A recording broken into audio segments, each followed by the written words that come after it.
toda esa gente a la que yo daba servicio cuando estaba en FG, pues de repente ahí estaban, de carne y hueso, y eran mis compañeros y me hacían bromas y yo se las hacía a ellos y nos emborrachábamos juntos después del trabajo. En el momento de despedirme me acerqué y le susurré al oído que mi ilusión de toda la vida había sido ganar $1 millón.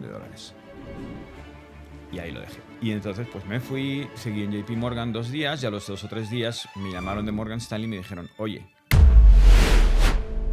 Tú eres un joven que ya tienes tu carrera hecha, acabas de terminar la carrera. ¿Cómo te metes al mundo de las finanzas? Bueno, pues como siempre, gracias a mi madre, que ella tenía una prima suya, tenía un sobrino, no sé exactamente lo típico, ¿no? Pues un amigo de no sé quién, y entonces me dice, coge un currículum y vete a ver a no sé quién, que él trabaja en eso de finanzas. Obviamente, pues ella no sabía muy bien qué quería hacer yo. Bueno, pues yo me fui ahí con mi currículum a hablar con este señor, y este señor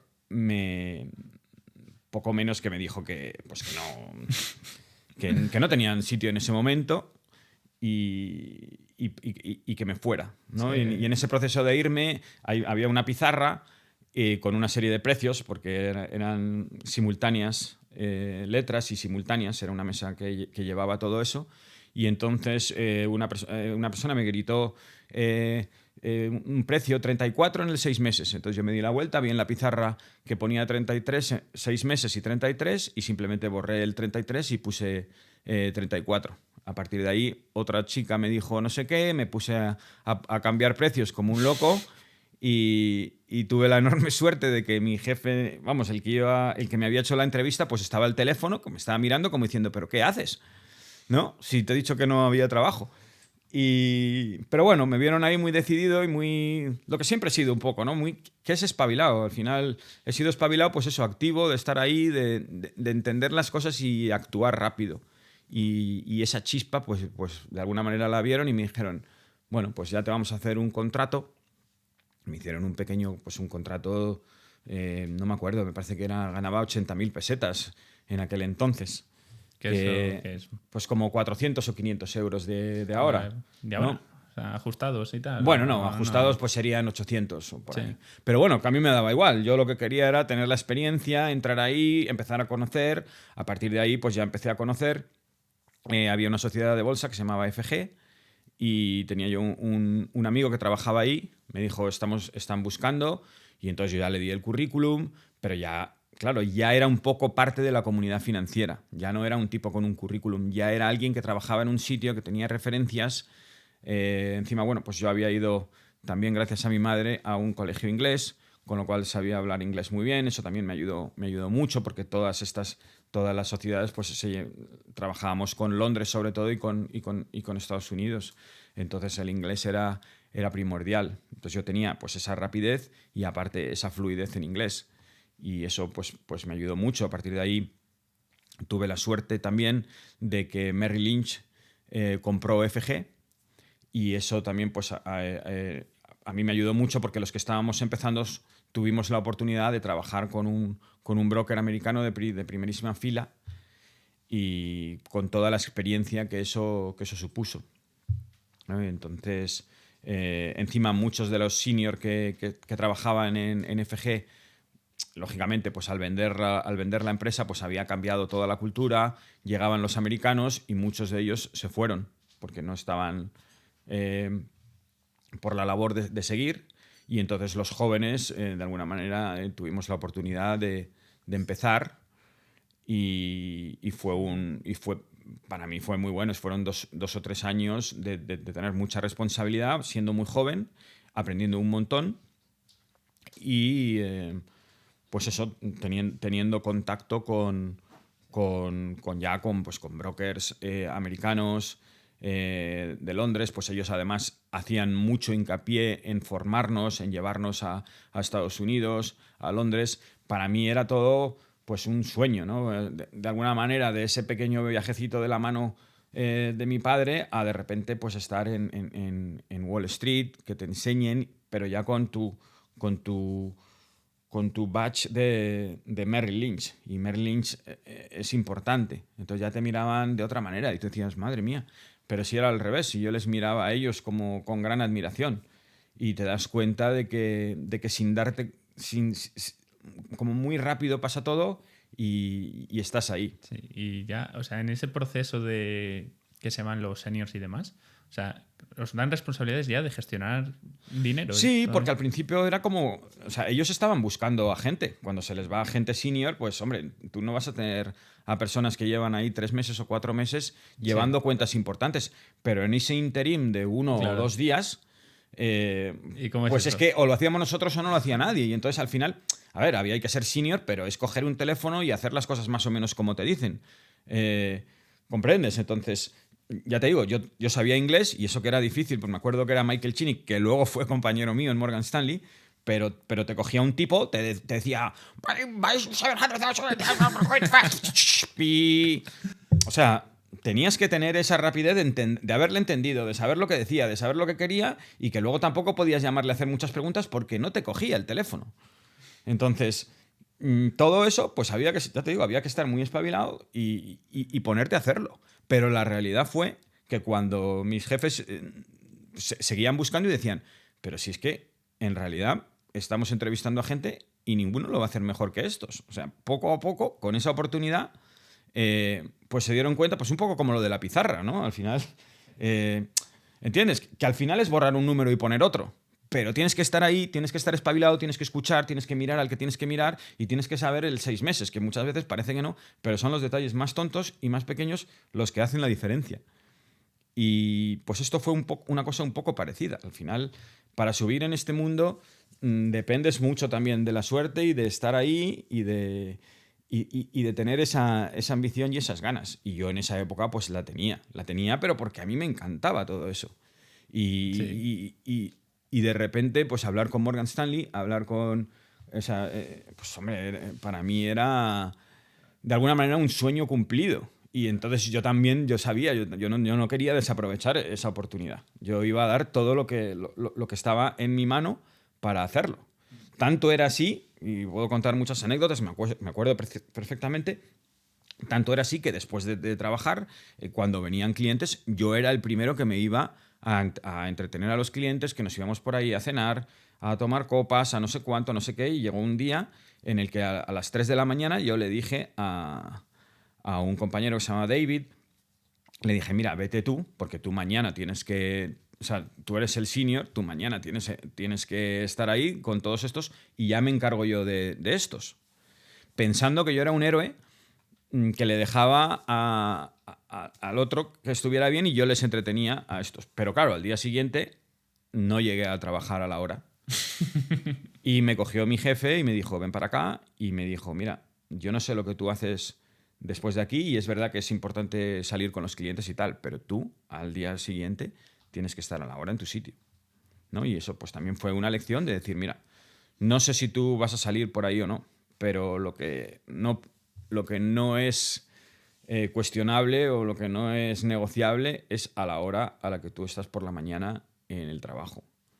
Y eso pues te garantizo que es muy, muy duro. O sea, estar a las 5 de la mañana y pensar que tienes que estar, o sea, estar a las 5 de la mañana de copas y pensar que a las 6:30 tienes que estar en el trabajo, pues de repente hay un momento en que haces clic y dices, madre mía, ¿y esto cómo se hace, no?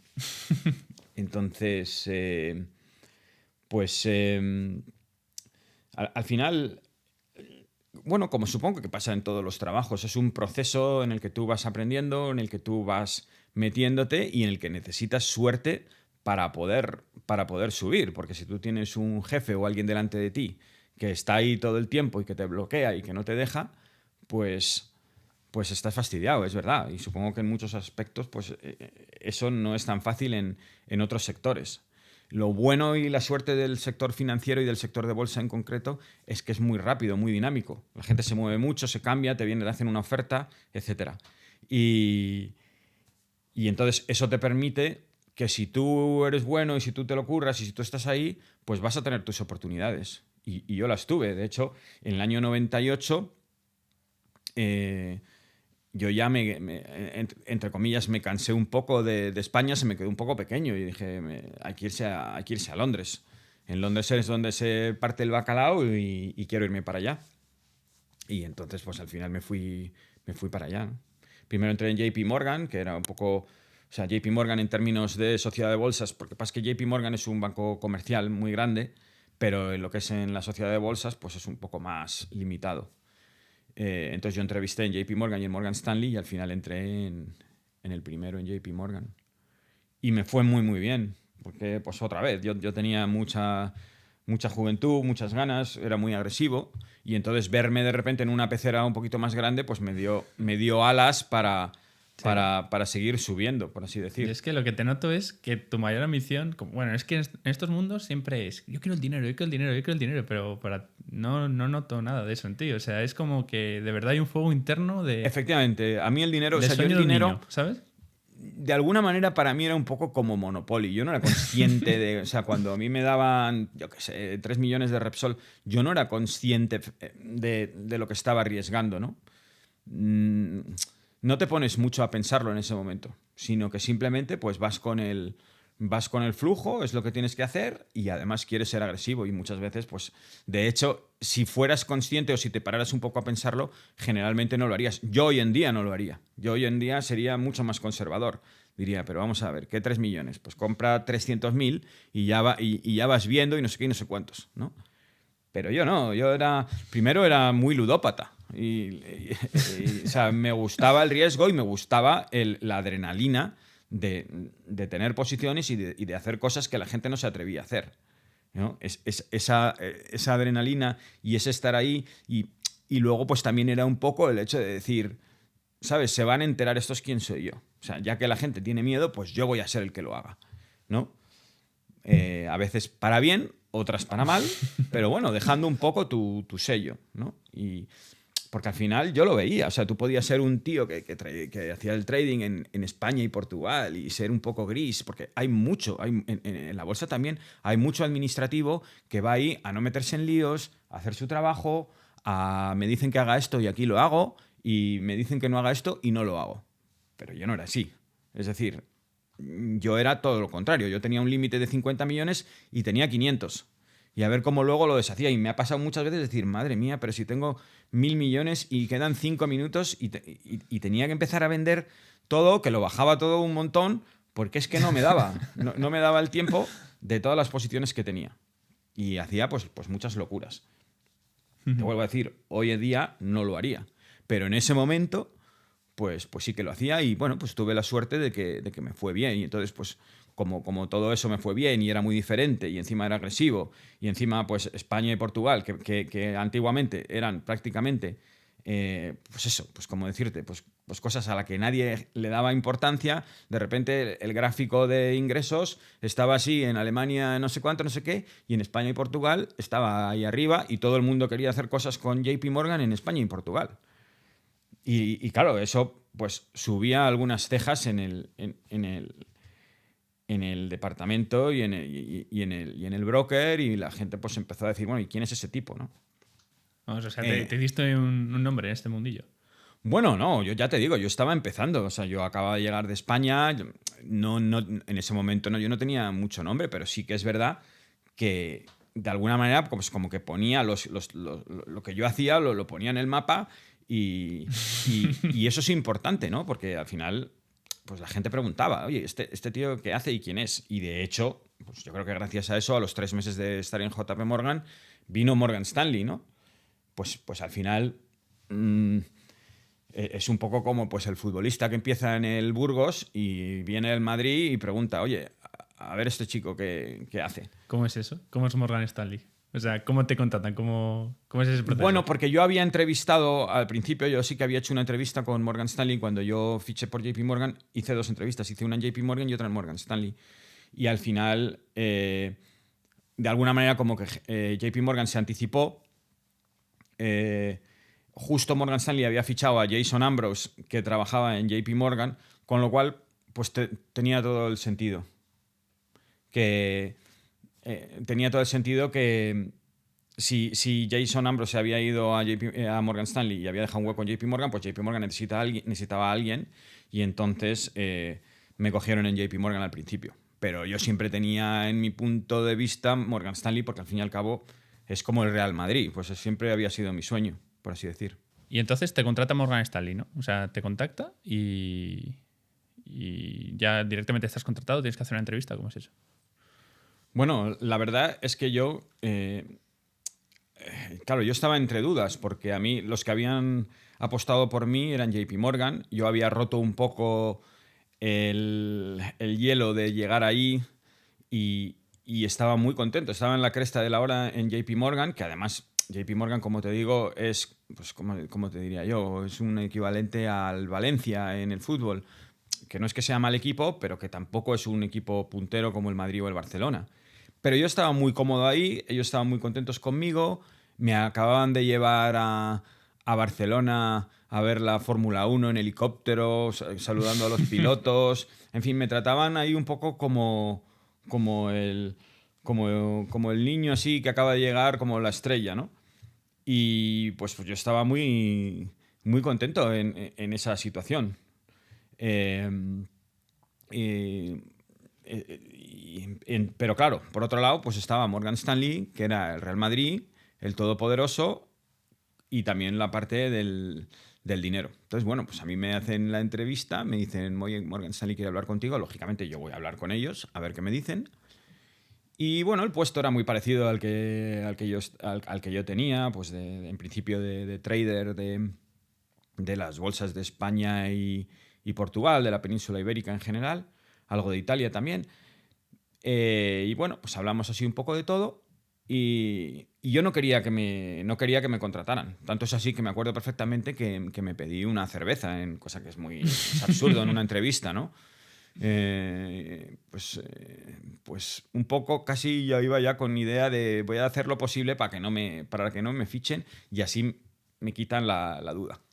Total, que en la entrevista además era un señor, un suizo, se llamaba Danny Heglin, que luego pues fue mi jefe y fue importante en mi vida. Mi hijo Daniel, el mayor, se llama así en cierto modo por él.